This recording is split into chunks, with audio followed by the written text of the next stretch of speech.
What's up everybody, I'm SuperSonicJB. Now this is random, but you guys remember that opening scene in Jurassic Park where the guy's getting attacked by raptors and he says, "Shoot!" Man, that scene was so brutal. Now why am I bringing up that random scene out of nowhere like that? Well, it reminds me of that time Mario had a gun and Yoshi was like, "Shoot!" My childhood was weird. As a kid, I was always a fan of Mario. I grew up playing games like Super Mario World, Mario Kart, Mario Sunshine, and whatever this was. Now Mario's been around for a very long time. I mean, when God made the universe, he also made Super Mario Bros.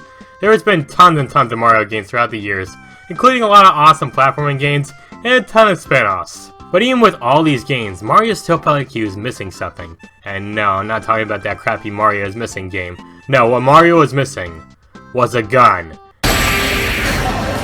Now I know you may be thinking to yourself, Mario with a gun? That's ridiculous! Nintendo would never allow that. Well, you're wrong, because there's this little spin-off game called Yoshi Safari, where Mario rides on Yoshi and shoots all enemies down his path.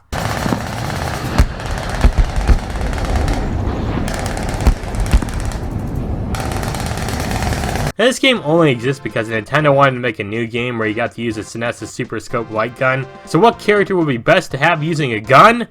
No, she would make way too much sense, so Mario it is. Now, I've heard about this game before, but never got a chance to play it, so I thought I'd give it a shot and do a review on it, so let's check out Yoshi Safari on SNES. Man, you gotta love this title screen. I swear, with this artwork, it looks like I'm looking at a bootleg game. But nope, this is 100% official. They even have the Super Scope at the bottom with this thing called Turbo Mode on. I don't know what that means, but whatever, I'm sure it's fine. The game starts off with this nice little cutscene. Or should I say a series of JPEGs. Mario and Yoshi come to see Peach, but Peach tells us to go to a neighboring kingdom called Jewelry Land. Yes, this is the actual name. I'm sure K Jewelers would have loved it here. Apparently Jewelry Land is in danger, along with its rulers Prince Pine and King Fret. Man, did they just pull these names out of a book or something? Also, it's just too funny seeing Mario wield that thing on his back like that. Watch out, Bowser. Mario's not messing around anymore. So Mario and Yoshi set out to Jewelry Land to save the kidnapped Prince Pine and King Fret. And apparently they're also tasked with getting back Jewelry Land's treasure, the 7 Chaos Emeralds. Wait, sorry. I meant to say the 12 Gems. Which is a pretty lame name, not gonna lie.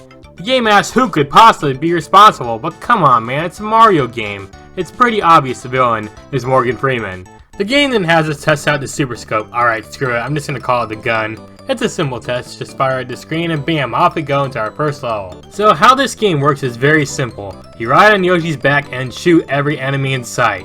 And that's it. Yeah, the gameplay here is extremely repetitive. Heck, you don't even get to control where Yoshi goes. He just automatically walks forward and hits a jump panel every once in a while. At the end of each level, you'll battle a boss. In the beginning, you'll battle the Koopalings and mechs, and later on you'll battle other enemies like Kamek, King Boo, or in this case, Big Boo, and Charging Chuck. At every boss fight, the boss will shoot or throw projectiles at you to hurt you.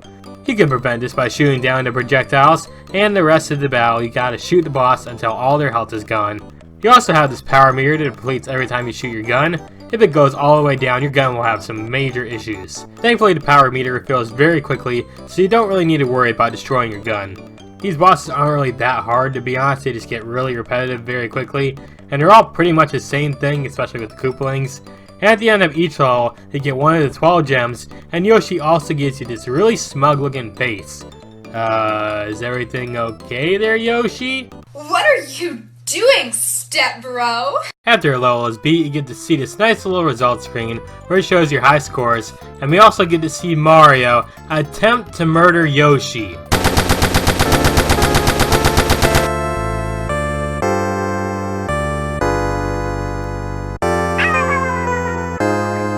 As you continue on playing through the game, you battle new types of enemies and go to different courses. However, the level design for each level is pretty much identical, with there being a flat land that Yoshi walks across with you shooting stuff in your way.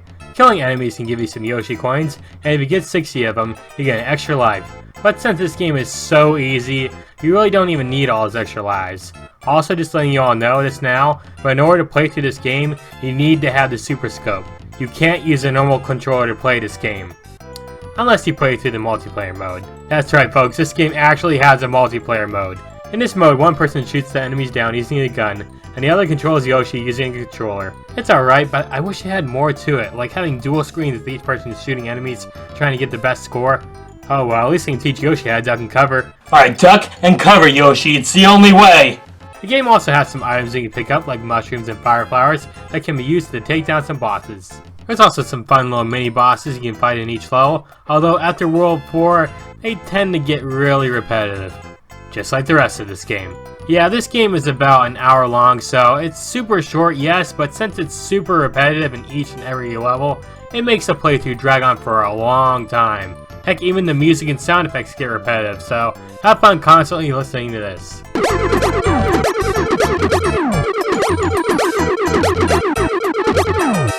I will also admit that I do like the art style this game is going for it. The sprite work looks super cute, perfectly fitting for a game about murder.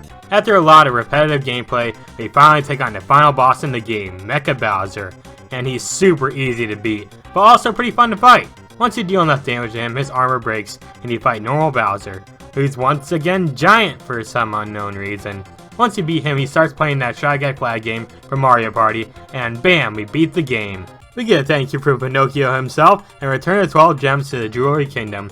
King wants his facing Pinocchio, then give us a slap on the back for a job well done. Pinocchio simps for Peach a little, and Mario and Yoshi ride off into the sunset, celebrating all the murder they accomplished. And that's all I have to say about Yoshi's Safari. So that was Yoshi's Safari on the SNES, and overall, it was a meh game. I mean, the gameplay was kind of fun, but it was just so freaking repetitive. At least now I know whenever I play a Mario game, all I need to do in order to win is to... If only I had a gun on me right now.